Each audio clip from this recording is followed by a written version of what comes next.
What began as an investigation into election interference in Romania quickly became something much larger.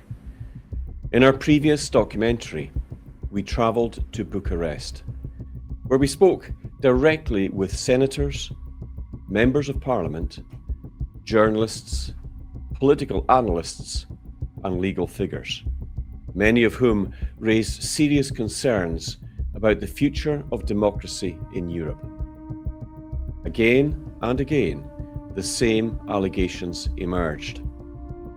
Claims of political pressure, media manipulation, censorship, institutional interference, and growing concerns that democratic systems across Europe were no longer functioning as the public believed. At the center of many of those discussions was a United States Judicial Committee report, a report examining allegations of censorship, coordination with major technology companies, suppression of political viewpoints, and interference across multiple European nations. Romania was repeatedly highlighted. But as our investigation continued, it became increasingly clear that Romania was not an isolated case. The deeper we looked, the more the same concerns began appearing across Europe, from Slovakia to France, to the Netherlands, to Germany. Questions were now being asked, not just about individual elections, but about the growing influence of unelected institutions. Bureaucratic power, political pressure, and coordinated narratives inside the European Union itself.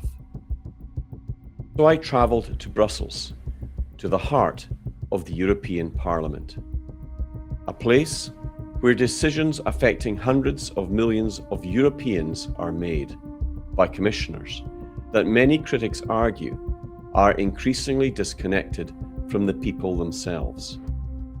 And from Brussels, I travelled into Germany, a nation now facing major political, economic, and cultural pressure. A country where debates surrounding mass migration, energy policy, censorship, democracy, and national sovereignty are becoming increasingly intense. Many now believe Europe is entering a defining moment, a turning point, one that could determine the future direction of the European continent itself. Over the course of this investigation, you will hear directly from members of the European Parliament, regional political leaders, policy figures, and political commentators, speaking openly about what they believe is now happening inside Europe itself. This documentary contains their testimony, their concerns, and their warnings. What you're about to see in this upcoming documentary is so explosive that it could overturn governments. I'm here with Peter Bijstrom. He's the leader of the foreign policy with the AfD, a member of the European Parliament. Those are explosive opening remarks. How true are they? Indeed, this is a political thriller. Everything is in.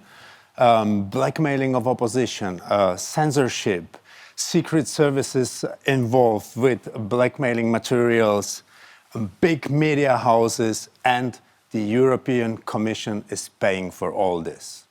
Watch Jim Ferguson. Peter, thank you. Romania, Slovakia, the Netherlands, France, Germany. This election interference is going to blow up. You won't want to miss this. Stay tuned. Those are serious allegations. Allegations that strike at the heart of democratic legitimacy inside Europe itself. But are these simply political accusations? Or is there now growing evidence that institutions inside the European Union have become increasingly involved in shaping political outcomes across member states? To explore those questions further, I travelled deeper into the European Parliament. where I spoke with René Ost, leader of the ESN grouping inside the European Parliament. Obviously, you're instrumentally involved in all that's happening here.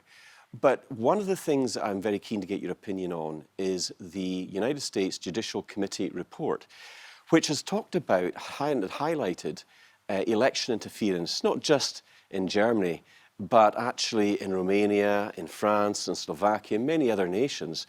What's your thoughts on that so far? Yeah, it's interesting how much conspiracy theories lately come true. We always said it that there would be this kind of interference, and now we have it on paper, and we will discuss it here in the European Parliament, even though they try to block it, of course, but we want the public to know that. It's incredibly important that the public understand that their democratic voices are being manipulated and almost silenced.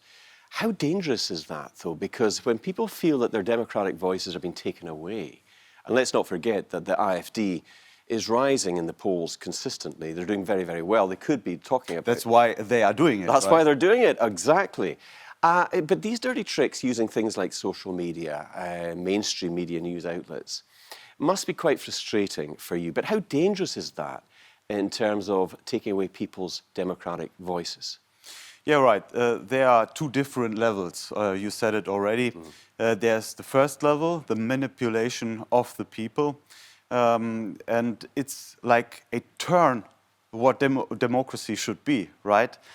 All the members here of the parliament and the government should do what the people want to do and what the people's will is, and not the other way around. But today, the elites are trying to do it the other way around. They're using their power and the resources of the people, giving by taxes, and using it to manipulate the will of the people to get what the elites want. Yeah? It's exactly the opposite of what a democracy should be. And the second ballot, especially for the European, the second level, especially for the European level, is that the European level should be a service for the nations. But it's the other way around also. Right? Here in this big building and all of the bureaucracy have a lot of ideas, a lot of thoughts how the world should be running. And now they taking the taxes of the people of the nations and try to get the will of the bureaucrats and the elites here from Brussels to manipulate the will of the people in the nations. It's totally it's a total circus and other way than democracy should be. You know, up until recently, Germany was the engine room of the economy across Europe. What would it take to get Germany back into the #1 spot again? I mean, how much work needs to be done? Indeed, how much damage has already been done? Yeah, a lot of damage has been done simply because the last 150 years we needed to build up this industrial culture and industrial structure. And if that is gone, it is gone forever. And that's why it needs a quick turn in economic policy. We need lower energy prices. That's very important. We need lower taxes, that the people get the incentive to work more again. You know, there's a big discussion in Germany that the Germans are not working so much as they did in the past. But it's not because they don't want to. It's simply because there is no incentive to do it, to do more. Simply because even though if you would work more and more, by the taxation, by the theft of the state, you know, you have not more in your pocket anyways. So the people do the right thing, which with the incentive that the state is giving them. So we have to lower the taxes also. That's very important. And the third thing is that we have to lower the burden of bureaucracy that especially comes here from Brussels with the Green Deal and so on. Yeah. You talk about the Green New Deal or net zero, as we sometimes talk about, the sort of the manic greens as they like to talk about these crazy sort of policies. But I mean, they're a big problem for Germany as well as other European nations, including the United Kingdom. Nuclear power, coal-fired power stations, energy, rising gas prices, that's putting actually the whole of Europe at risk. A strong German government led by the AfD wouldn't just benefit Germany, it would actually benefit the whole of Europe, wouldn't it?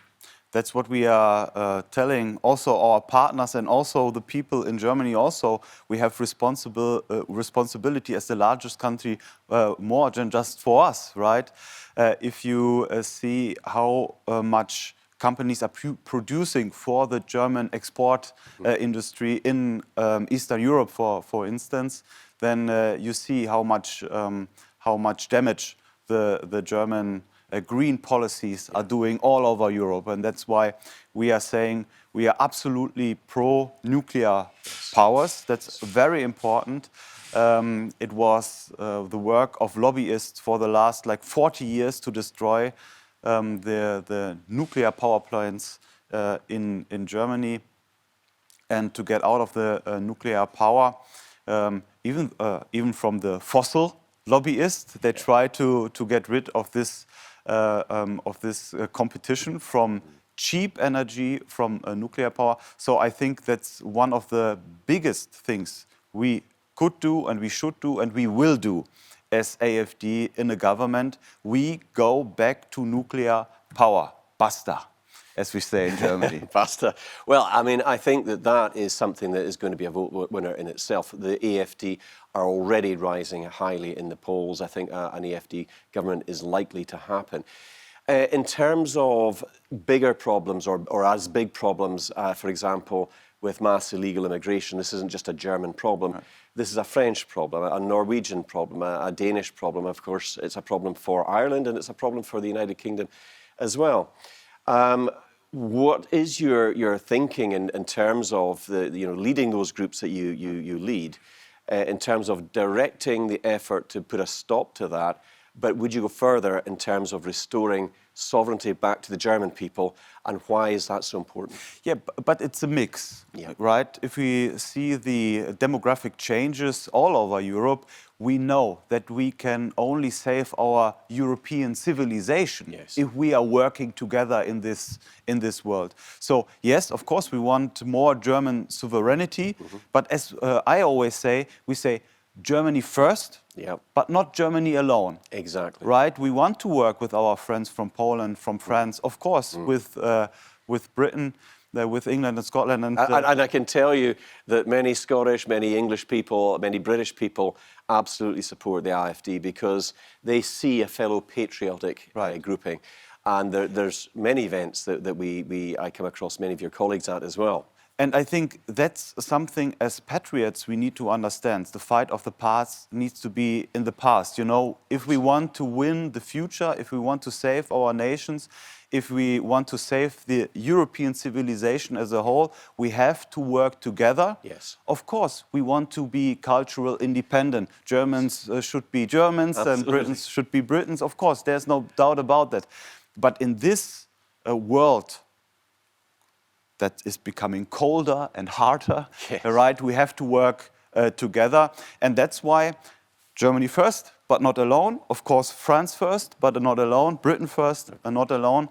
In the very big important things, we have to work together, and especially to defend our common continent against the mass migration from the Arabic region, from the African region. Also there, of course, we can have cooperation with this region, right? Economic cooperation, trade, of course, the tourism and so on.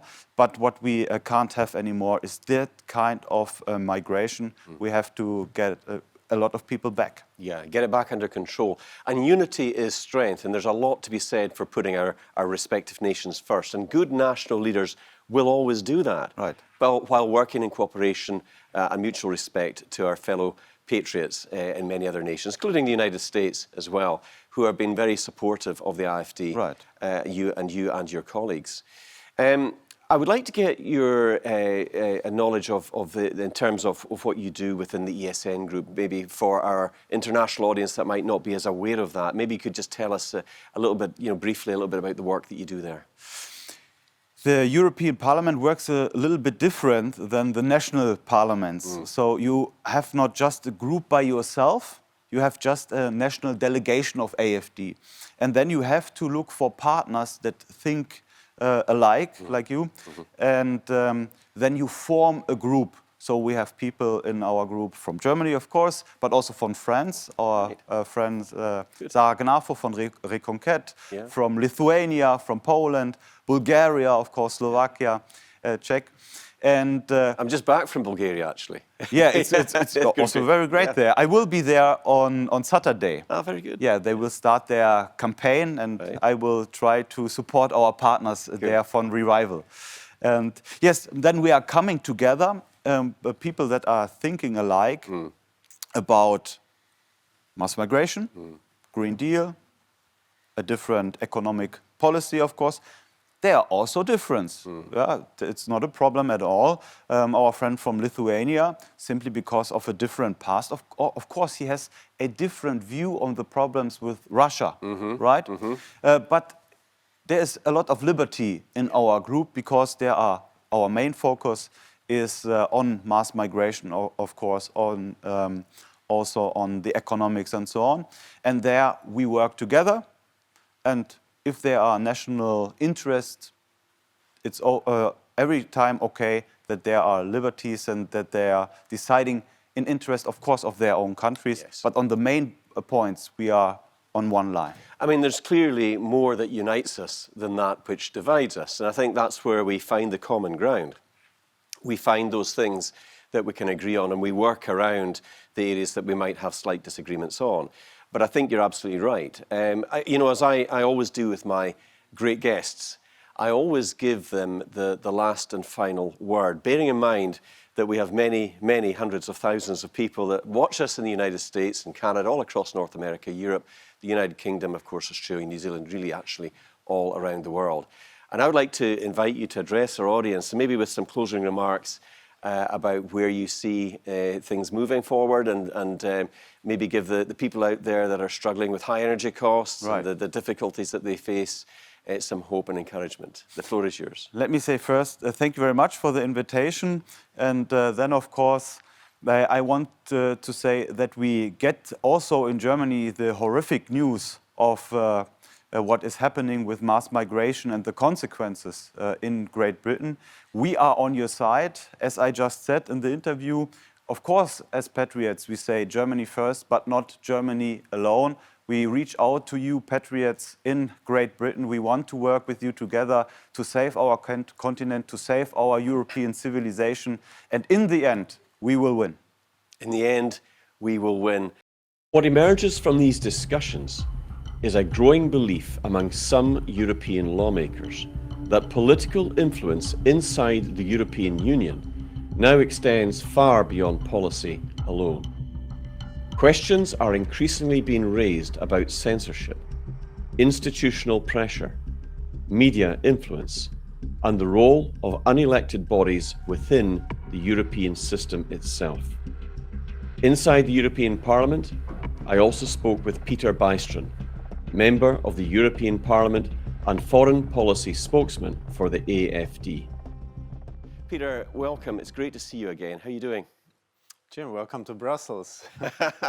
In the belly of the beast, as they say. Exactly, yeah. But you're doing some great work. Your party's doing incredibly well in the polls.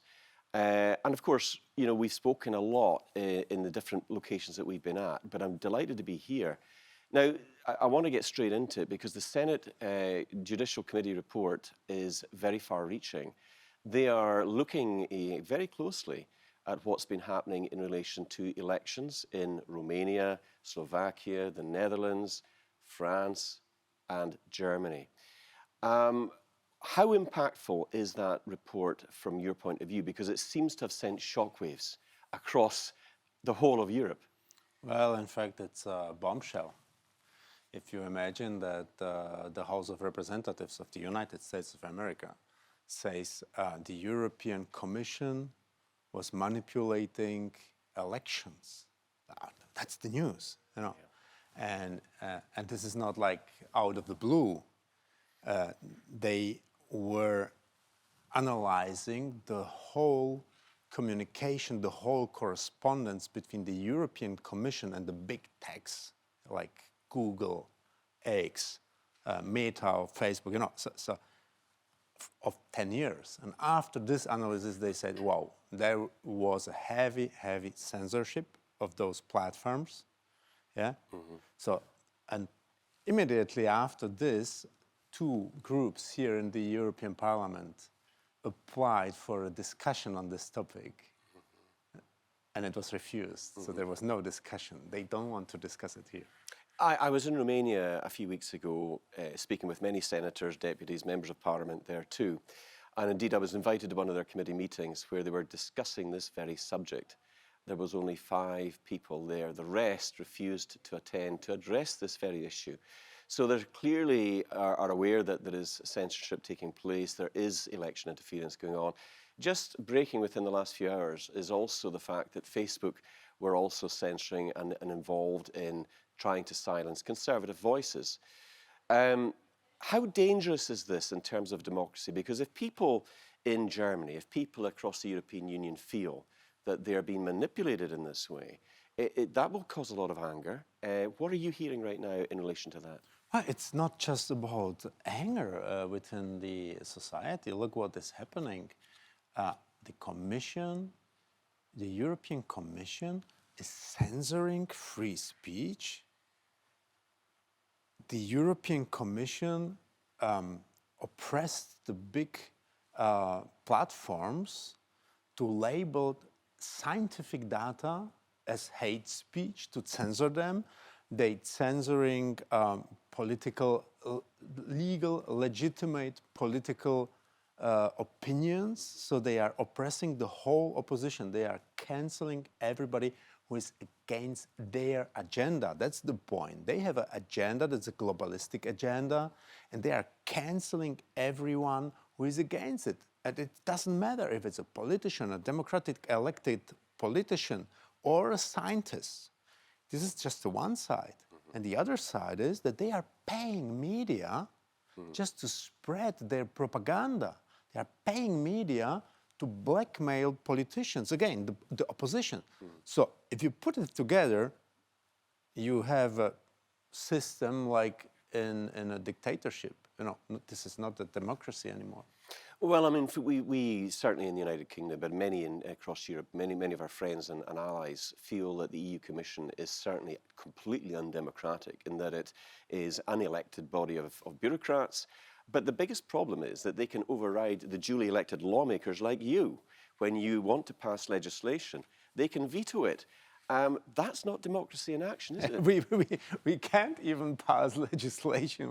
We have not the right to pass the laws. Only the Commission has the right to put the laws into the Parliament, so we cannot apply for it. Now we are trying to make some changes, and this, and so we can ask the Commission to put a law, so we can. But we are here just it's the theater, Yeah, we can make just amendments that we can discuss, but we can always just discuss what the Commission has put on the table. It's insane. Your party leader, Alice Weidel, she's very popular. She's very outspoken. She's a great leader. She has actually said within the last few weeks that she would effectively disband the EU, or certainly the EU Commission. How would you, as an AFD government, how would you do that, and over what sort of timescale would you be looking to do it? Or maybe would you try to sort of just get better leadership and better systems in place rather than maybe abolishing the whole thing? What would be your thoughts on that? Now, look, for first, we are the strongest party in the polls now in Germany. We are winning each election one after each other, and then we just got now, we were counting how many seats we received in Bavaria, and more in the last elections. This is, the results just tripled, and it's really, we are on a very good path. What would we do? Go back, to rule of law and doing what politicians should do.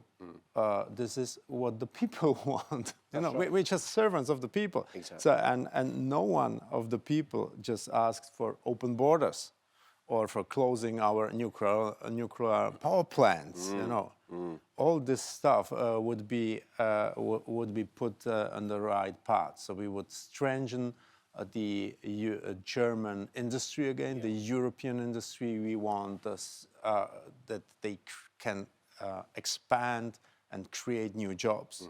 We want wealth for our people, and of course, we want freedom of speech and no censorship and no manipulation of elections.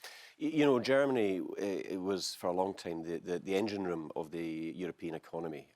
Great industry, clever people, smart. That's taken a major hit over recent years. And of course, that's coupled in now with this rising energy costs that we're seeing with the war on Iran. Yeah, but look, who destroyed it? I'm always saying the poison is coming from Brussels, from here. You know, who destroyed the German industry? It was just political decisions made here in Brussels. First thing, the stupid sanctions against Russia. They said, "Oh, we will end the war," you know, with the sanctions. No, the war is continuing. Russia is strong and strong as winning. So it failed, but it caused a higher cost for all energies. Gas is more expensive, you know, and this has influence on the whole industry. German industry is not competitive anymore because we have now prices they tripled. This is just one point. You know, the other one is that again a bad political decision from Brussels. It was the whole process of destroying the automotive industry by pushing electric cars. Electric cars, they're selling just because they are heavily, they're getting subventions. You know, it's everything paid. So the European Commission is destroying the industry of Europe and especially the German industry. Some recent reports have come out just within a matter of days with footage of Angela Merkel, the former Chancellor, quite openly admitting that she took in huge numbers of illegal migrants, that there was a partnership going on, that she wanted to join forces with those people that were coming in for votes. When you hear that, what was your reaction to what she was saying? And do you think she'll ever be held accountable for the damage that she's done, not just to Germany, but for the European wider union? Well, of course. Look at how Europe and how all societies worked and lived for more than 2,000 years. Every town had a wall and a gate, just to prevent people coming in you don't want to have in. Exactly. And later, with the states, we had the border, and everybody was saving his border. And what did Merkel? She did the total opposite. She just opened the gates. She opened the border, and she said, "Oh, we have to let them in." And nobody wanted it. You know, the population, the people didn't want it. And there was a huge propaganda, huge inscenation. It started in my hometown in Munich, and they were showing like, people of Munich are greeting the migrants on the train station, on the main station. They're giving them teddy bears. And we discovered that it was a paid NGO. It was this is an NGO run by the Socialist Party in the town hall of Munich, which just both the water cans and the teddy bears. And that was a Potemkin's village, you know, it was an installation for the media to say, hey, citizens of Munich are welcoming the migrants. No, this is all a huge scam, a huge betrayal. And this is how it works, you know. They are paying NGOs for producing some fake news. Then they are paying the media to spread this fake news, not asking any critical questions. And at the end, they are influencing and falsifying elections. What you said about Romania, look, you said, hey, election fraud in Romania. Thierry Breton, a former commissioner of the European Commission, he said, yes, we did it in Romania. We will repeat it if necessary, even in Germany. That's his exact words. I mean, it doesn't get any more black and white than that. He's admitted to doing it. This is what's caught the attention of our American friends. And I have to say, you've been doing a lot of work. You were quite recently in New York as well. You were talking to senators, you're talking to Congress people. And of course, a large delegation of your colleagues went across there. Indeed, our Romanian friends have also had very large delegations across there, and quite recently as well. But in terms of why this is happening, in terms of this, I mean, the interview that Angela Merkel gave clearly demonstrates it's for votes. She mentioned the AfD. She said we had to do something to stop them. But that's not democracy, that's not freedom of choice, that is manipulation, that is election interference, isn't it? Look, this is a clear fight against the only real opposition, because all the other parties are globalistic parties, and they're playing the same game, and we are the only one who is trying to do what the people want and not the big companies. And therefore, it's really very, very important that we work together with the Trump administration, with our friends in Washington, because many of those structures and from the money in the last year was coming from the United States. The whole influence in the media come through a US NGO, which is called OCCRP. It was financed by the Americans from USAID, and millions and millions of money. And they did so many blackmailing campaigns in Europe because part of the OCCRP network are the biggest publishing houses across Europe. In Germany, it's Spiegel, Süddeutsche Zeitung, Die Zeit. Sometimes it was even the public television, NDR. So this is really huge. Donald Trump stopped the financing through the USAID. This is a great thing. But guess who just jumped in and is paying them? It wouldn't be the EU Parliament, by any chance. Oh gosh, not the Parliament, but the Commission. Yes. This is incredible. This is really incredible. Those guys produced fake news for years. They were secretly paid from the United States. They didn't publish it that they are paid from America. They were spreading fake news, falsified materials, supposedly to be from secret services. All this stuff. Incredible how it's all coming out. Of course, Elon Musk played a big part in the uncovering of the USAID fraud through Doge. What do you think would happen if an AfD government was to employ Elon Musk and do a Doge on the European government or the European Parliament or the Commission? Would you think they would find something interesting there? Oh, well, for sure.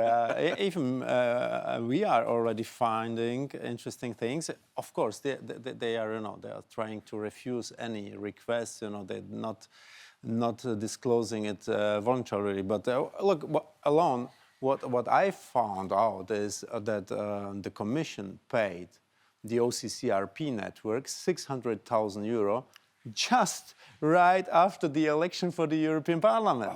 So just guess what? The media, which were blackmailing the opposition, all the politicians who are against the agenda, the globalistic agenda, who are against this project of the European Union, they were heavily blackmailed in the election campaign by the biggest media. And exactly those media received, after the election, €600,000 from the European Commission. Not exactly a coincidence, is it? Oh, what a coincidence. Yeah. No, very funny, because I asked, why did you pay them? And the Commission said, this is a program for investigative journalism. I said, okay, let's have a look. What have they done during the election campaign? Was it the investigative journalism? And it was the exactly opposite. They ran a campaign which was called the Voice of Europe campaign. Right. And so what was the topic? They said a website, a news site run by Ukrainian refugees based in Prague was a tool of Russian propaganda created to manipulate the election for the European Parliament within the whole Europe. And then, we checked like, okay, how many YouTube abonnements this website had in the English version. Yeah. It was 351. Oh, wow. Wow, exactly. So in average, they've got 4-5 likes per video in the English version. And in this, they should influence the whole election in the European Union. And Spiegel, Süddeutsche Zeitung, all these big publishing houses, they were not checking the numbers. They were not saying, oh, this is a stupid stuff, No, they were spreading this propaganda heavily for weeks and months. At the end, it had a really awful results because it costs many votes. So the conservative group here in the European Parliament lost 27 seats within those weeks thanks to this campaign. So this is really a heavy manipulation of elections. If you can say that just within few weeks before the election, the opponents of this organization lost 27 seats. I mean that is deeply concerning that they could interfere in such a way to cause members, duly elected members, to lose their seats. This is something that needs to be rectified. Would you say that fixing the European Union is achievable? Could mechanisms be put in place with an AfD government that would fix it? Or do you think it could go the same way as Brexit, with maybe a Dexit? I mean, what's your own particular opinion in relation to that? Oh, well, look, the European Union originally was a great project. Yeah, the Really European great. Economic Community. Yeah, exactly. Yeah. European Economic Community was a really great project. And even opening the borders within Europe, it's really great. I was 17, 18 years young, and I was really happy about this. But now, what's happening now, it's going obviously in the total wrong direction. And our party was trying to push for reforms, but we see already after 10 years that it's not possible. I think to reform this house is not possible. So now we are thinking about Dexit. Okay. And I personally am saying, we don't need to leave. We just need to stop the financing. Well- And if Germany stops the money, next day the EU is over because the French, the Polish, the Italian, They and would the all follow Spanish, they will all leave. They would all follow suit. Because they are totally fed up Yeah, they are. of the directions. And they don't want to be said from Brussels what they have to do in Paris or in Madrid. They all just remaining because they're getting the money. Yeah. And if you stop the money, the whole thing is done. Right. Well, Peter, we come across each other. We go to many Make Europe Great Again conferences. We see each other regularly, and no doubt we will in the near future as well. But we're out of time. I want to ask you, though, just sort of closing remarks, maybe to talk to our international audience. What's your thoughts, especially as it relates to the Judicial Committee report? Where do you think it's going to go? The floor is yours. Stay on track, watch this, ask for more information, because we discovered really tremendous things on one side of the Atlantic in Washington and on the other side here in Brussels. Elections had been stolen, elections had been manipulated in the European Union as well as in the United States. So we should take the power back to the people, fight for it. We are on your side. Well, ladies and gentlemen, you've heard it from the belly of the beast here in Brussels, in the heart of the European Parliament. But these concerns are no longer confined to Brussels alone. Many now believe the consequences of these policies are being felt directly inside Germany itself. Questions surrounding mass migration, economic decline, energy policy, freedom of speech, and state surveillance have become increasingly difficult to ignore. So I travelled to Dusseldorf, where I spoke with Maximilian Krah to discuss the growing political and social tensions now emerging inside Germany. I'm very honoured to be here in the regional parliament in Dusseldorf, Germany, with Maximilian Krah. Welcome, sir. I'm very honoured to have you here. You've flown in specially for this meeting from Berlin. Yes. Thank you, sir, for being here. And welcome. Yeah, thank you very much. You see, what a great honor is for me that I came from Berlin. So, yes, I expect that we can reach an English-speaking audience and make them familiar with what's going on in Germany and Europe.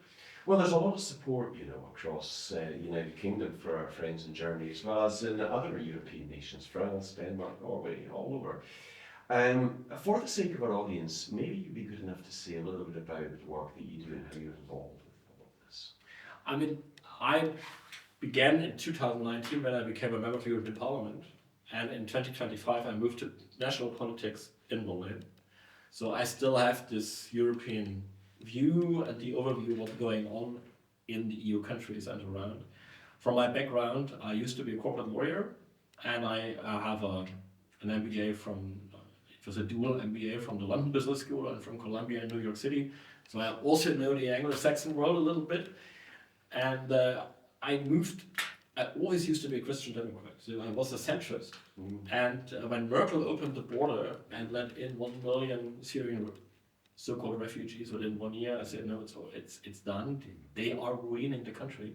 And so I decided to move from business to politics, and then with the new only party that is anti-mass migration, which is the AfD. So I jumped in, and here I am. I mean, it's incredible story, the rise of the AfD here in Germany. They're riding high in the polls. They are doing a lot of great work, and that's why they've attracted a lot of international support, even people like Elon Musk, who has been very, very supportive of the AfD. He wants to see an AfD German government, and I think you're on track to do that. You mentioned something very important when you talked about the Syrian refugees. Because the truth is, we've been told these were refugees fleeing war-torn countries, women and children. We know that that's not true. It's not true. It is young military-aged men, many of whom are committing acts of heinous crimes, sex crimes, rapes, not just on women, but on children as well. When people talk about the safety and security of their nations, it's the first order of any good government to protect their people.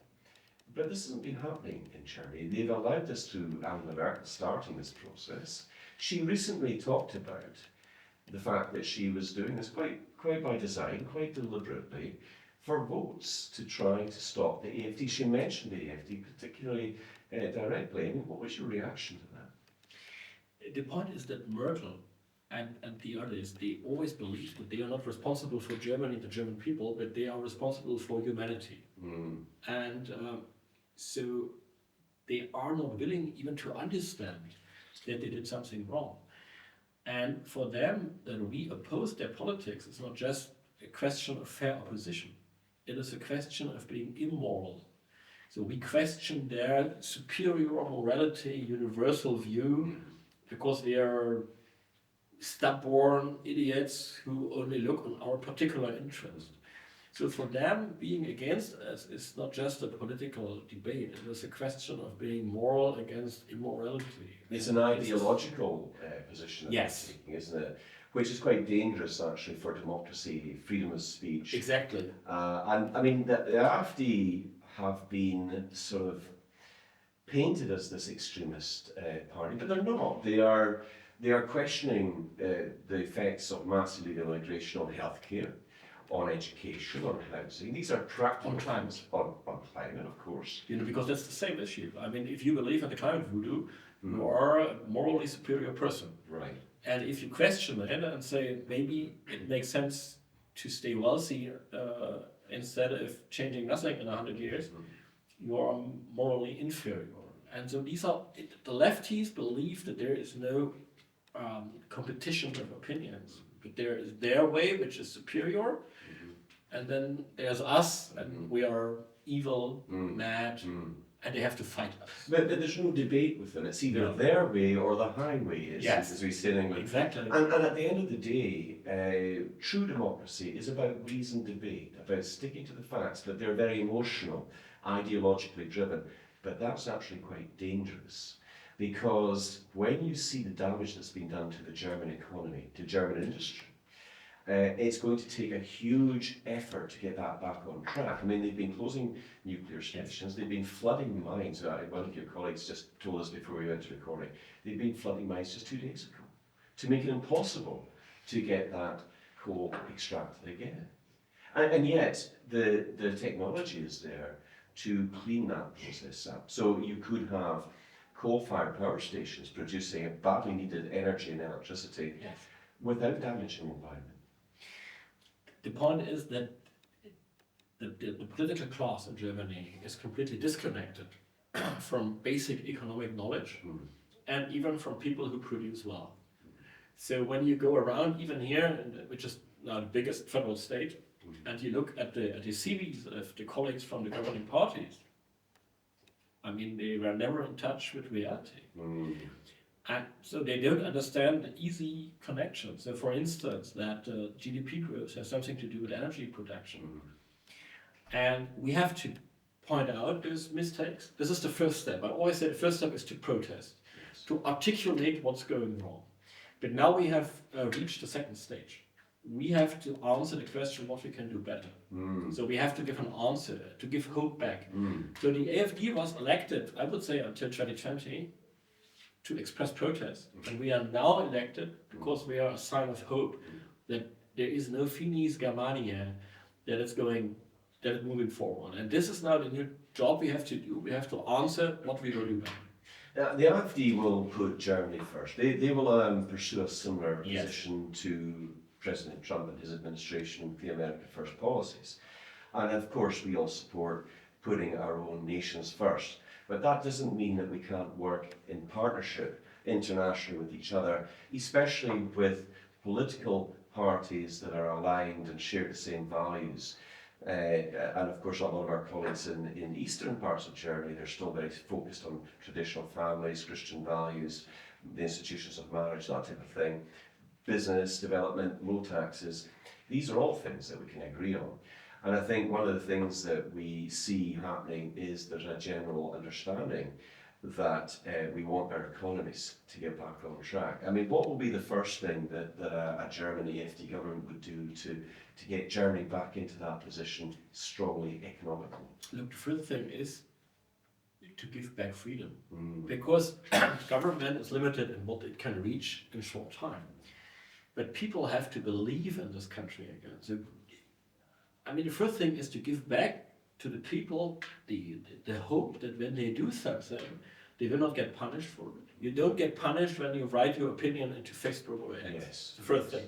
Second, when I start a business now, they will not destroy it by absurd regulations and by overtaxations. So the first thing is trust the people and give freedom. So that would be the first thing, so to change mentality. The second is, if we go out of the climate voodoo, we would lower costs on energy, on housing, on construction. That we could start with growth, because the German economy is stagnant for more than 5 years now.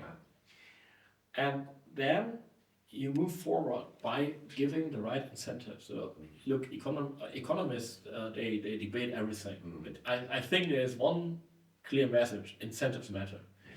So we have to put the right incentives. Today, the incentives in Germany is try to get a job at the state, avoid risk, and don't become an entrepreneur. Let's change that. Go into your own business.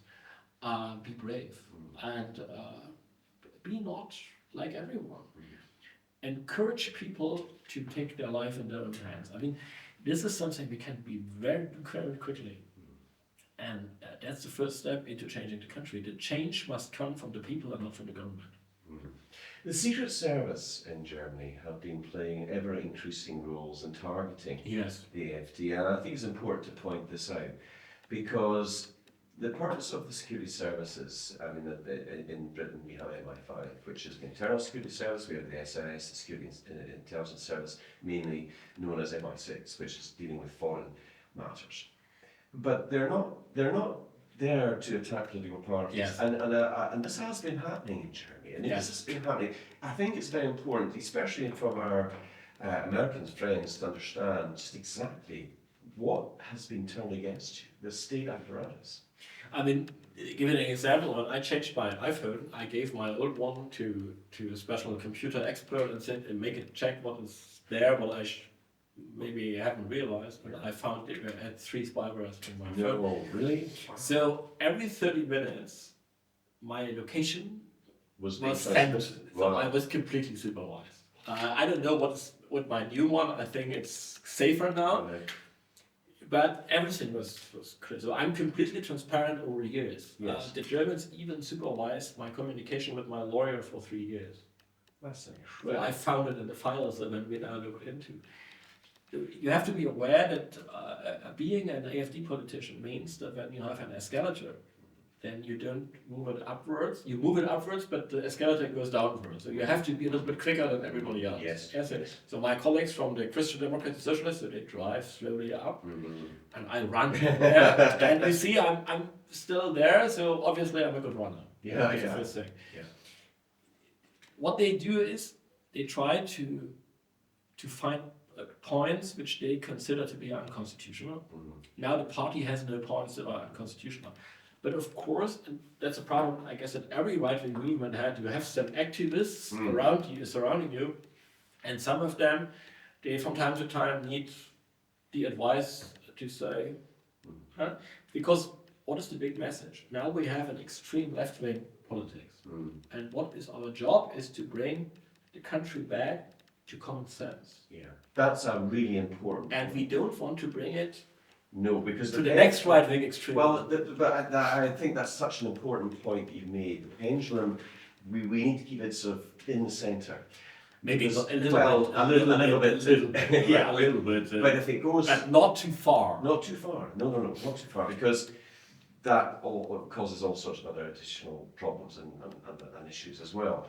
But I think, you know, from our perspective in the West, or in the United Kingdom, and I know, having attended so many of the Make Europe Great Again events with our American friends, they are looking to Germany, they're seeing what's going on here. And in fact, you know, I was just speaking a little while ago about some of the comments that J.D. Vance, the Vice President, has said, where he talks about Europe facing an existential threat. And of course, they're talking about massive illegal immigration, but also other things. How true is that? How true is that? And what needs to be done to fix this problem? Because, and before you answer that, we have Ursula von der Leyen heading up the European Union Commission. It's not exactly a democratic institution. No, not at all. You lawmakers are the only lawmakers in the world that can't pass any laws without their say. So that's not what I call democracy. So how do we fix it? Would an AfD government, for example, look to significantly change it, or would you simply look to change, get better leadership, or do you think it's just not fixable? I think that Brussels is not fixable. Right. And that is something I say over 6 years of inside experience. Okay. This is why I'm so much it's one of the reasons I'm so much supportive to the Trump administration, because they obviously want to have another Europe. Yes. So today, Make America Great Again is better for Europe than what the European Commission in Brussels is doing. And I mean, tells a lot about Brussels. So the first thing is that the American right and conservative movement has a very positive attitude towards Europe, which is very good. And in particular to Germany. So maybe Germany, when you have objective terms, is not that important that the people who watches us, they believe and even they act like. So we have friends who loves us for things we achieved in the past, which are not there anymore, but they still are extremely positive. And I would say that President Trump and Vice President J.D. Vance is probably more a Germanophile than our own chancellor. Because there's an old joke in Brussels. So there's just, people sitting around and one says, I'm French, I'm Czech, I'm Spaniard, I'm Irish, and one says, and I'm European. And everyone else says, no, you are German. And if you go to President Trump, then he would say, German blood. And so they are more pro-German than our own government. Yeah. And Let's not forget. That's the point. Let's not forget Trump and his Scottish blood, of course, as well. Yeah, this is what the people from the island tell them. It's German blood. And so we have an elite that has not made its peace with the idea of being German and what Germany means, and now it comes. What the Trump administration wants is they want to go out of multilateralism. They want to get out of this non-democratic institution. So they need a partner in Europe, on the continent. And it can only be Germany. Well, it can't be the UK under Starmer in particular. Yeah, and you're a little bit now. You know, things have changed. Yes, it can't be France. Well, I agree. Germany is the partner we're looking for. It's the partner. That means Germany now has an opportunity, and this is why we talk about opportunities and not only about problems. Trump offers Germany a future that is more than we even had in the 19th century. And we have a political elite that is not seeing the extreme gift that this president is for us and the extreme opportunity he offers for us.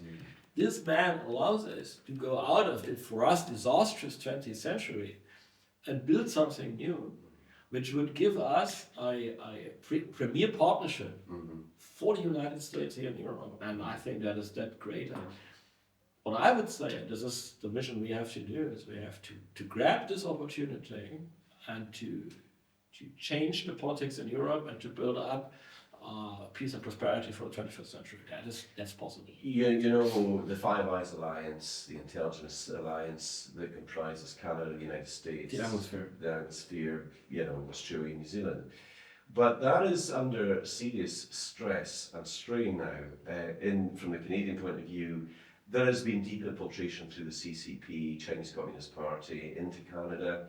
They are now being seen by the American administration as less trustworthy than they were. The Starmer's government in the United Kingdom are causing all sorts of shockwaves. Probably first Muslim country with atomic bombs in Europe. It's a bad joke. But it actually has a ring of truth to it. Likewise, the Albanese government in Australia is not particularly good either. There could be new partners. I think Japan's rising rapidly. They're being seen as a potential trusted partner.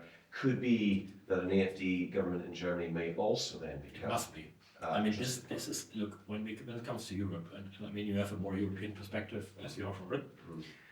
How do we want to organize Europe? With Brussels, Paris, etc.? Or to say, no, we take a new Germany and they look to the Central, Southeastern and Eastern Europe.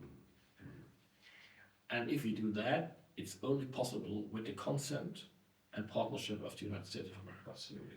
So if we change our European axis towards the continent, the Southeast, towards Istanbul, which is also a very preferred partner,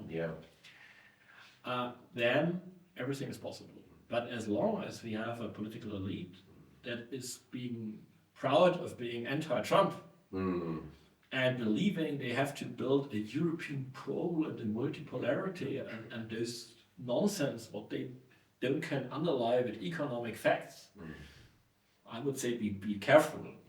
But if we could change this wrong European approach and accepting the opportunities and the gifts we now receive from the United States, I think Germany is a perfect partner. This is what I advocate for, and this is what I tell also our American friends. I say, first of all, don't wait until the Germans do it themselves, because you need us, because there's not many alternatives, and if you help pushing.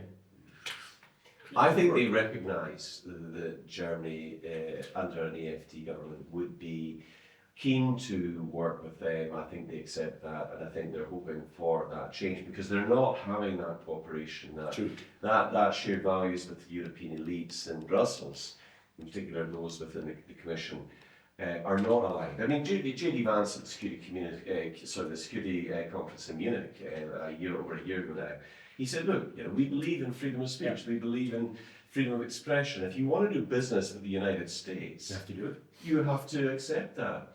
Censoring your own population, manipulating your elections, interfering in elections. I mean, we saw this. I was on the ground in Romania with George Simeon and his team Yes. after Kale and Georgescu was knocked out on spurious charges, Russia. The Kirshner, who's now there leading Romania, had said, oh yes, we've got all this evidence. It still hasn't been put on the table for people to look at, because probably, and if, I mean, I don't know what your opinion is, Maximilian, but if they had that evidence, it would have gone down right away, would it not? They have the evidence that it's not true. Ah. And I mean, it's even worse. The only illegal TikTok campaigning were in favor of the current government. So Romania, I mean, if you look to Romania, and I mean, it's a more tiny country, so not that important from American perspective, but it was manipulating the race after it was already finished. Yes, exactly. So they took the winner out after he had won. Yeah. I mean, this is unique, isn't it? And you can't say you are a democracy if you don't accept the will of the people. And there's a danger and a dangerous precedent that's been set. I mean, Yes. when people feel their democratic voices are being sidelined, because this equates into people, maybe dozens in fact, 27, 28 members of parliament that were knocked out because of this sort of dirty tricks. And once again, I go back to the security services and their involvement in all of this as well. There's a danger that the people feel, well, if we can't solve this politically, what's the next step? And it's something that could be dark, it's something that could be dangerous. I think the only true real solution is to solve it politically, and that's what we recognise in the United Kingdom as well.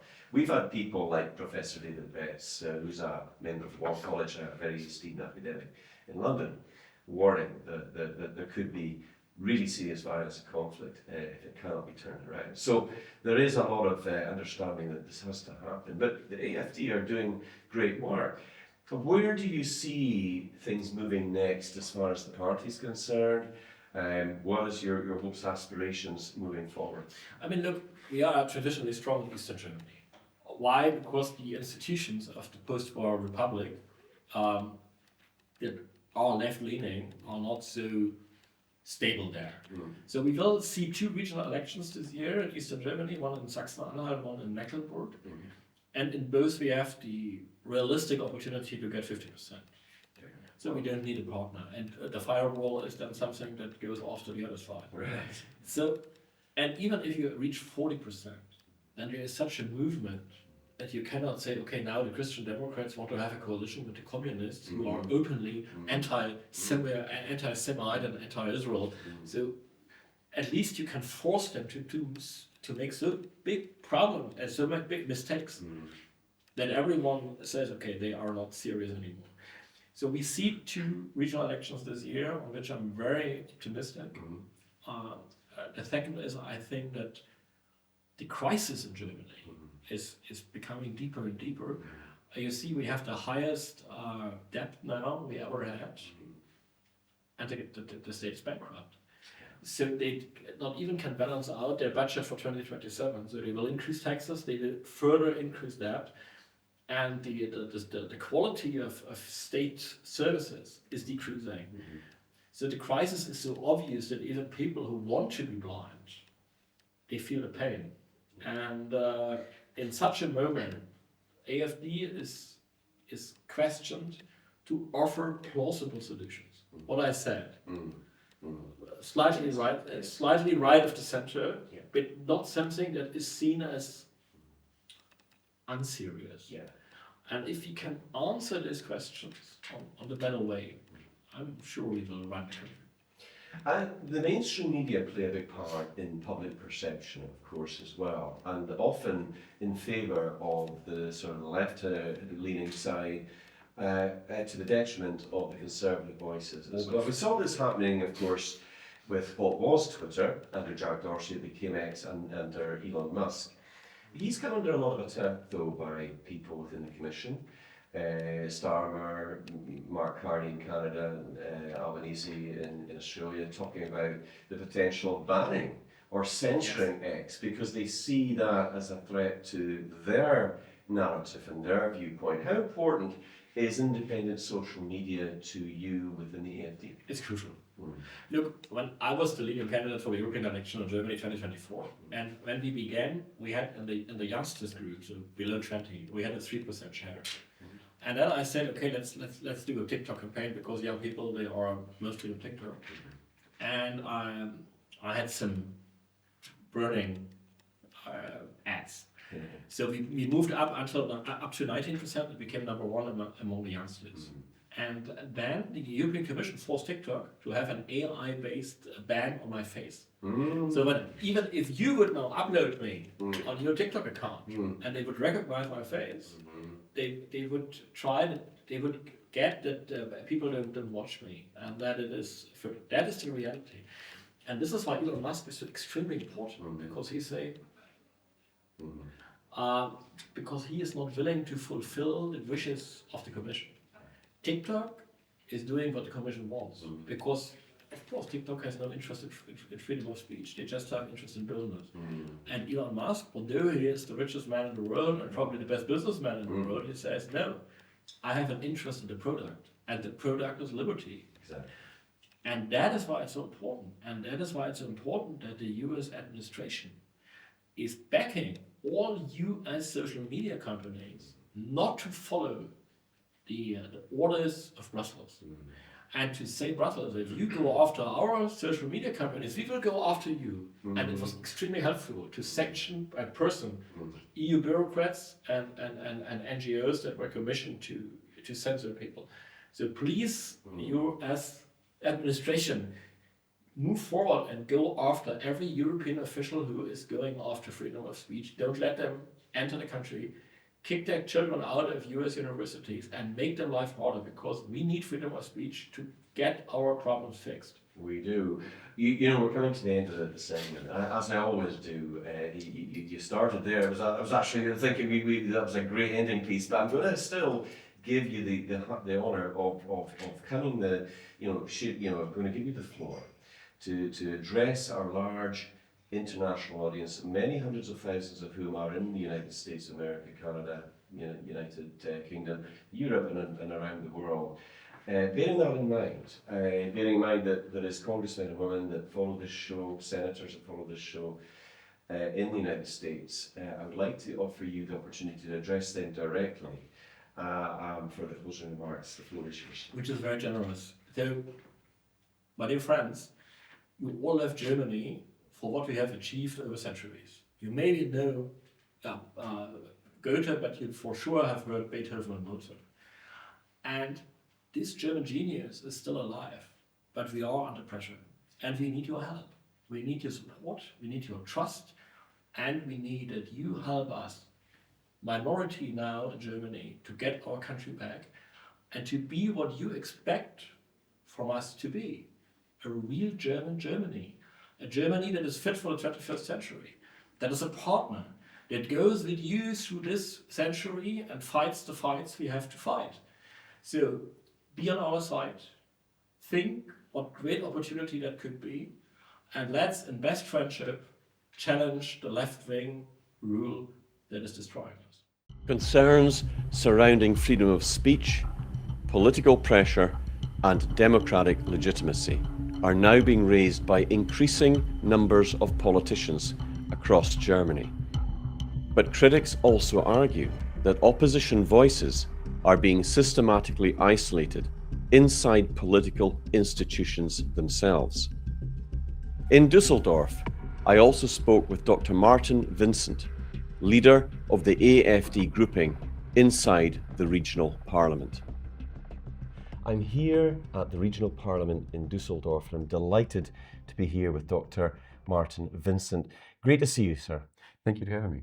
I think just for the sake of our audience, maybe you could just explain, because you're a member of the Parliament here, you're the leader of the AfD in this grouping. Maybe you could just say a little bit about the work that you do here. Yeah, we are members of the Parliament since 2017. So that's the first time the AfD headed into this Parliament. And since then, no other party speaks with us. there's something called the firewall here in Germany. So the other parties act like we don't exist. We can speak here, we can do our part, but it doesn't make any difference. There are hundreds of thousands of voters that want the AfD to express their opinions here in the parliament, but they act like we don't exist. So we are not part of any background informations or deeper exchanges of the policies here. They have to admit that we are part of the parliament, but nothing more. So It's a strange phenomenon. We do see this sort of reaction from those, in particular in the Greens, those on the far left. They sort of wish that we didn't exist. The Conservative voices are often silenced. We saw that on Twitter in the Jack Dorsey regime before Elon Musk took it over. But in Parliament, you would expect them to recognise that democracy in action, it's important that everybody has a voice. Yet that doesn't happen here, does it? and they make a distinct difference between the democracy and our democracy, as they call it, and our democracy, they mean them. So it's not very democratic. Yeah, no, it's not. It's not. I was in Brussels yesterday, and along the bridge it said democracy in action. Yeah. And that might be the case with the Parliament itself, but not with the European Commission, which leads me on to something that's fundamentally important. Our friends and fellow patriots in the United States, of course, produced the Judicial Committee report, which has sent shockwaves, not just in Germany, but throughout the European Union, across multiple nations, where they've identified big concerns when it relates to election interference. Slovakia, the Netherlands, France, Germany, Romania, of course, are all in the spotlight. How impactful would you say this is to you within the AfD? Why is it so important to see our American friends and partners addressing this issue? For us, it was a big deal to see that internationally it's recognized that there are interferences. We had a regional head of parliament elected by the votes of AfD members, and Angela Merkel, in her time as a chancellor, said from abroad that this has to change. You can't accept this vote. It's with this the voices of AfD members, so it's not really democratic. So you have to rewind it and vote again. And it's the opposite of a democratic election. If you elect so many times until the outcome is something you like, it's not very democratic. So it was for us a big deal that it is seen abroad. It's seen in the UK, it's seen in the US, and it's acknowledged that there are patriots throughout all Western countries fighting the same fight. To be recognized, to get to speak for their voters. And so it was nice to see, and kind of good to have the feeling that you have friends abroad. It's very important, actually. Before we went to recording, I was telling you I'd been in Bulgaria recently with the leader of the Revival Party and many of the other people there. And indeed, their motto is unity is strength.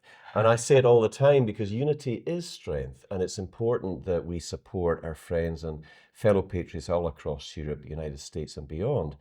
Because the far left are very well funded, they're incredibly organized, but they don't play a fair game when it comes to policy or decisions, or even in terms of just general conversation.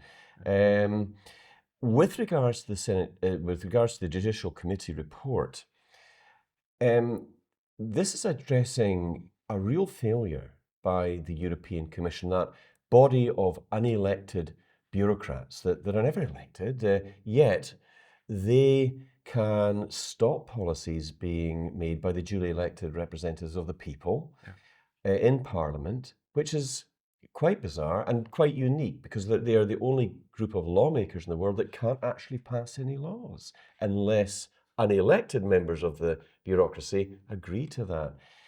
But it's worse than that, because if there is actual election interference taking place, that sets a very dangerous precedent moving forward. If people feel their democratic voices are being silenced, or even elections are being overturned through dark agendas, dark means, as we saw in Romania. What would you say would be the dangers of not addressing that? One good example is the head of the EU. We had a candidate, Mr. Weber from Germany, from the CSU in Bavaria. He was a candidate for the head of the European Parliament. The election was held, and at the end, it was Ursula von der Leyen. That's now the head of the European Parliament. You see, more and more the legitimacy of this whole vote is taken away, and so the trust in the process of voting is taken away. And you addressed it earlier.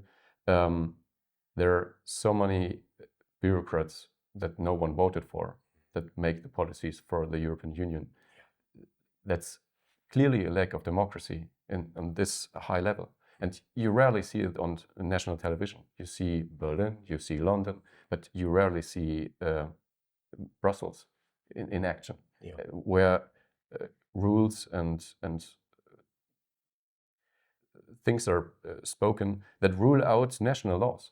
You can discuss things in Berlin, you can make new laws, but if they're in contrast to laws of Brussels, Brussels always wins. So there is even a lack of information about that. There are international organizations that get more and more power and nobody voted for them. Take, for example, the WHO, take, for example, the EU. It's a clear criticism that's called here on the national level that the AfD is hostile to Europe, but we're not hostile to Europe. We're friends of Europe. We think there are clearly some things to address with the European Union. And if you're a real Democrat, if you love your country, if you love Europe, you have to see the deficits and you have to address them. I mean, I think that's something that is going to be widely regarded as being fundamentally important. I mean, yeah, I attend a lot of the Make Europe Great Again events. I know many of our American friends that come across to those particular events. They're very interested in Europe. Indeed, Vice President J.D. Vance and President Trump himself has said that, Europe faces an existential crisis. And of course, they're referring to the lack of democracy within Brussels, but also this odd phenomenon of mass illegal immigration that isn't just affecting Germany, but it's affecting France, the Netherlands, it's affecting the United Kingdom, Ireland, and practically the entire European continent. Angela Merkel spoke about this very recently, where she pretty much admitted to opening up the doors to undocumented illegal migrants because she wanted to get the votes. When you saw that happening, what was your thoughts? When you saw her speaking about this, what was your thoughts? And how do we address this deeply divisive and damaging situation that's happening to our respective countries? There are clear majorities against those policies. The majority of Germans don't want those policies. But in action, they do it anyway. They don't protect our borders, neither these ones of the European Union, nor of Germany. And now, in fact, since 2015, every year comes the population of a large town of Germany, but you can't address it in a fair way. If you say that's a problem with flats, that's a problem with social welfare, you're called a right-wing extremist or a conspiracy theorist. But in fact, it is a huge problem to the safety of the people. It's a threat to the economy, to the welfare state. Germans are very proud of their welfare state, but it's threatened by complete loss of control over our borders. You can't have a welfare state this magnificent and on the other side you let people from all around the world come into your cities. That's clearly a problem from mathematics alone. Yeah, well, exactly right. I mean, Germany is a great country with a rich history, rich culture. Huge fan of history. You know, I love all of that, and I think that what the dangers of mass illegal immigration is that Germany may still be called Germany, but will it still be German? And if you flood a country or a nation with enough people who have no interest in the culture and the heritage of the German people, then it changes fundamentally. And I think the points that you're addressing are very, very true. I mean, why is it so extreme to identify pressures on healthcare, education, housing, law and order? These are fundamental things. And the first duty of any good government is the safety and the security of their people. Of course. Yet we see this in the United Kingdom, of course, as well. But how do we address it? Because Alice Weidel, the leader of the AfD here in Germany, has said quite strongly, actually, that she believes the EU Commission isn't working. Do you see when the AfD become government, and I think that's going to happen because the polls are suggesting that this will happen, I believe it will, an AfD government here in Germany, I think wouldn't just be better for Germany, but it's going to be better for Europe as well, because Germany is such a strong nation economically as well, although there's been damage done to that too. And we're going to come on to some of those points. But what do you think is the remedy for this problem with the EU Commission? Do we disband it? Do we reform it? Or simply, does it require better, stronger leadership? Maybe all of it, all of the above. In our policies, we have to reform it, and we have to come to strong nations in it, to strong leaders that discuss with each other.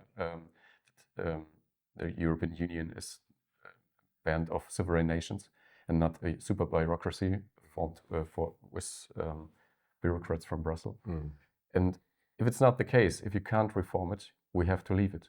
You did it. We observed it closely. Would that be called a Dexit there? Yeah. we played a bit with it, but there was so much fear mongering with the UK leaving Europe, the EU, but clearly the UK exists. Well, you know, as a Brexiteer, as a former Brexiteer and parliamentary candidate with the Brexit Party, I was often asked, why do you want to leave the Europe, you know? And it was always my strong opinion that we love our European friends and neighbours, great people. We love that different diversity within France and Germany and the Netherlands and Norway and all these different countries. We celebrate that. We didn't have an issue with the European Parliament either. It was the Commission. And it's the same thing. And I wonder if a number of nations, I mean, it might be enough that Germany, because Germany's a strong nation, but it might be enough, but maybe a group of nations would say to the likes of Ursula von der Leyen, the President of the EU, to say to her, look, this isn't working. We demand fundamental change. To get democracy back into the whole European Union itself, you either agree to our terms or we're going to say goodbye. I mean, what do you think the reaction of the commissioners would be? What do you think her reaction would be to that? And do you think that could ever happen? I hope so. So it's a bit sad that the UK left, because with you on our side, we would have more votes and to get the pressure down. But I guess finally, when the majority of the German votes demand change, they have to change. Germany is the one country that pays the bulk of money for the European Union. And if the German voter demands changes there, it has to be done, or it has to be resolved. Well, I think it's going to come to that.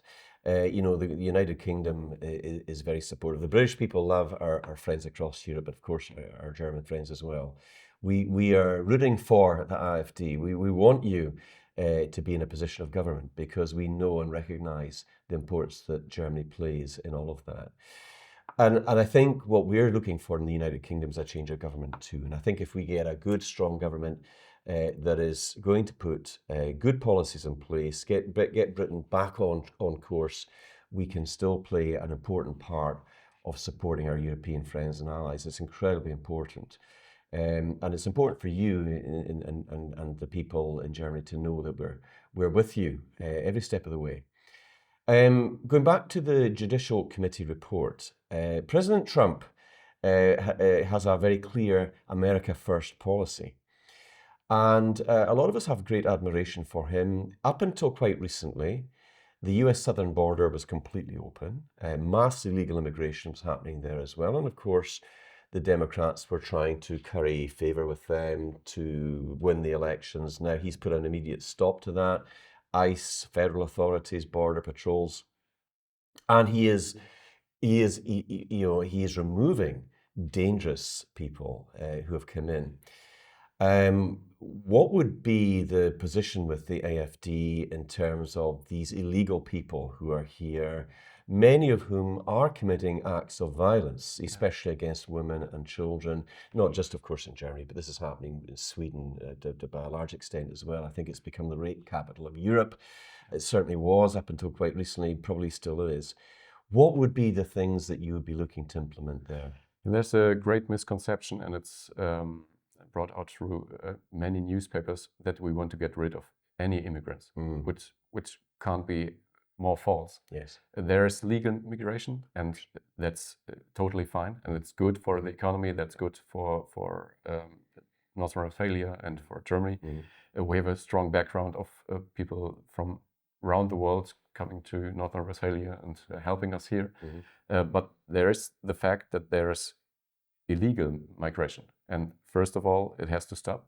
Second of all the people that came to us in the last 10 years that came here illegally have to go, and that's a clear policy of the Alternative for Germany. It's not against anyone that is poor or fled, but if something starts illegal, there's not a large chance that it ends legal. So the other thing that's worth pointing out is the same in the United Kingdom, Ireland, and many other nations. It's not women and children fleeing war-torn countries. We've got to be honest about this. This is young, undocumented, illegal, predominantly migrant men, military-aged men, who are coming in. And they're causing a great division within our communities. I spend a lot of time in Ireland. Of course, the Scots and the Irish are very closely aligned, Celtic nations. And I go and I support them in the work that they're doing as well. But actually in Ireland, and I suppose it puts it in a context, they have a small 3 million Indigenous population. Over the last 4 or 5 years, that has increased by a further 2 million in Ireland. And they're now almost facing being outnumbered in their own country. And I think this is a stark point to raise, because if you take away the women and the children and the elderly, the young men there are vastly outnumbered, because it's all young men that's coming in there. So I think it's a fair point to say that not all migration is bad, and I think that's a very important point for you to address, because I think those on the far left say that everybody's against migration. That's simply not the case. Talented people with the right kind of views to lend to the economy, to boost the culture, that type of thing, that's fine, that's one thing. But people that commit violence to German citizens, that's not acceptable. Of course. And there's a clear overrepresentation of these countries in the official statements of the police. You can see Afghanistan, Syria, Iraq, more times doing crimes there than a lot of other countries. And you see that this is a problem, but you're not really allowed to address it, or you are labeled a right-wing extremist. We have a problem there. I think we've all come across that. Even in the Brexit Party, we were called all sorts of horrible names too. We have to rise above it. And I think when the people see the policies that the AfD are bringing forward, they're sensible, they're putting German people first, which is what a good national government should do. Always, yeah. And we support the AfD in that regard as well. Going back to the Judicial Committee report then, I mean, there is clear evidence, it would appear, that there has been election interference. Do you see this, because we're making a lot of investigations, partly why I'm here with you and your colleagues, being in Brussels yesterday, being in Romania. heading to France soon. And I think that this will go a long way to highlighting the fact that not just the suspicions of our American friends, but actually the evidence is there. What would you like to see happening next in terms of addressing that and hopefully putting a stop to it? As you said earlier, the left is good organized internationally, and their campaigns you see in the UK, you see in Germany, you see in France. It's even to the same wording they use, and there's a lack of connection between conservative and right-wing parties throughout Europe. I'm glad that this is changing. So we were speaking right now. Yeah, exactly. And it's a huge step forward, and I guess it's misconception as well that if you put your country first, that leads to fight with other countries. I guess it will bring us all together forward. In games theory, there are a lot of facts where you can put a win-win at the end of any discussion with several nations. And I guess it's something we see with our partners in France, with our partners in the UK, that we're fighting the same fight. Exactly. And we're on the same page with so many policies. And you don't have to invent everything new. You can have a look in other countries throughout Europe, how they handle the same problems there, and you can find solutions together. And I guess that's a good point to interconnect all these parties throughout Europe and to find solutions together. Even in the European Parliament, there are a lot of voices there that share our criticism. Yeah, I mean, as we were saying just before we went to record, I was explaining that a lot of the work that I do internationally was through the Freedom Train International, which is the freedom movement that I founded, and one of our mottos is uniting patriots internationally. But that fits very much into your concept and your colleagues' concepts of working in partnership with our international friends that share our same values and heritage. I was telling you also that, you know, a lot of work that I've been doing in Eastern Europe because of the strong traditional family values, Christian values. These are important to the German people too, aren't they? Yeah, of course. One of the large things the left put first is multiculturalism, is the colorfulness of the people. I guess Europe is so colorful. We have all these different people in Scotland, in Ireland, in Germany. We don't need immigration to be... No, we don't. In fact, I was having this very conversation yesterday. You know, we talk about diversity. Yeah. I love coming to Germany. German beer is one of the best, I've got to say. French wine. Yeah. And I love to take part and celebrate those different things. And that's what true diversity is. But the globalist mentality, the globalist ideas of diversity is that we become this amorphous blob of the same thing. That's not what I call diversity, is it? Of course, that's absolutely right. Yeah. If you lose the face of Germany here, you lose the face of Great Britain, you lose the face of France, and it's all the same. I like to travel a lot. But when I travel, I want to see the culture of Scotland. Well, you were in the Scottish Highlands. I was pleased to see. And it's always a pity to see the same chains everywhere. Yeah. And it's a pity to see the same faces. So if you love differences in cultures, I guess you have to support the conservative voices in your country. Absolutely. I mean, I just want to touch very, very briefly on the fact that we see the Ukrainian situation still bubbling away. We see there's been a bit of, tension there between Hungary, Viktor Orban's government, Fico in Slovakia supporting the position about the oil pipeline, energy, a lot of taxpayer money going over there. What's your particular view on, not so much Zelensky, but the Ukrainian situation? Because we hear a lot within the mainstream media about the Russia narrative. And I mean, what's your own thoughts on that? It's a very complicated war that goes back maybe 100 years with all the different conflicts between Ukraine and Russia. there's two nations that are very similar, that have nearly family bonds to each other, and now they fight. So it's very complicated. But the point is that it's not Germany's war, and we lost very, very much as an industrial nation. We Let's not forget the Nord Stream pipeline. yeah, of course, it's an open question. Have our allies blown it up? So you don't know. With friends like that, who needs enemies, as they say. And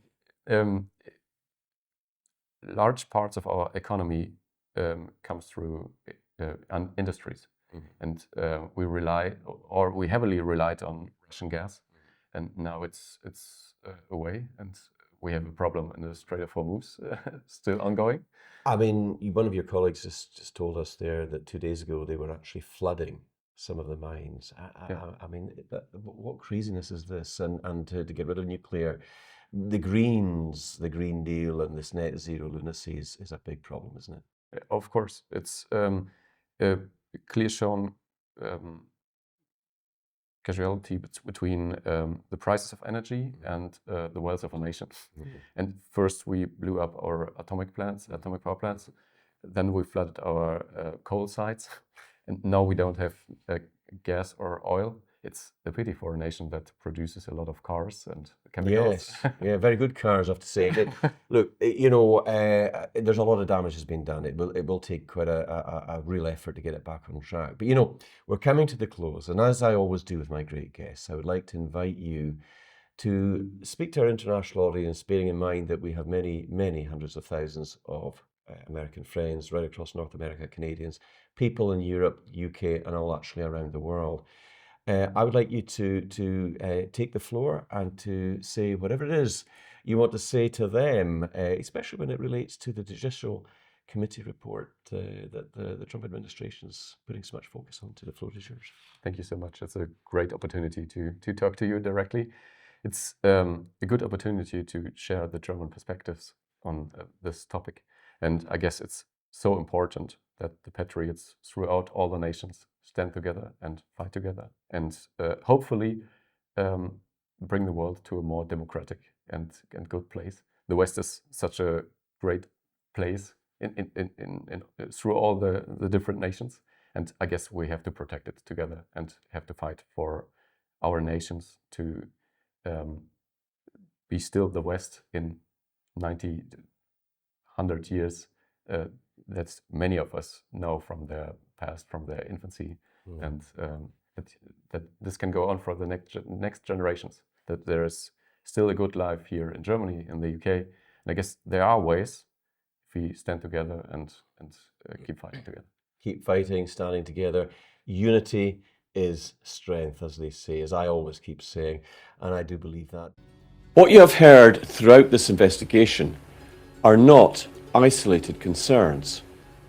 They come from members of the European Parliament, regional political leaders, policy figures, and individuals working inside the European institutions themselves. Across Brussels, Germany, Romania, and beyond, the same warnings are now being repeated.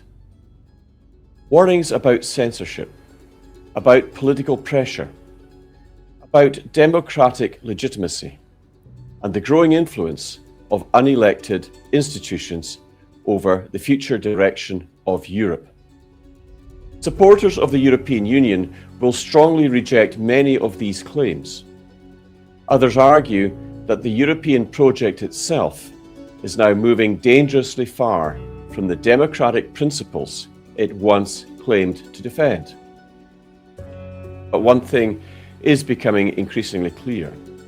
Public trust across Europe is beginning to fracture. And when populations begin to lose faith in democratic systems, history shows that the consequences can be profound.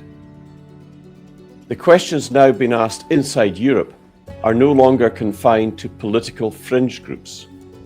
They are entering mainstream debate. Questions surrounding sovereignty, free speech, mass migration, economic decline, and who truly holds power inside modern Europe. This documentary has presented the testimony, the concerns, and the warnings of those who believe Europe is approaching a defining moment. This investigation was prompted in part by the findings of a United States Judicial Committee report, examining allegations of censorship, political pressure, and election interference across Europe. Throughout this documentary, references have been made to that report. It is publicly available, and viewers can access it here. The question now is where Europe goes from here. I am Jim Ferguson. This is Freedom Train International. Good night, and God bless each and every one of you.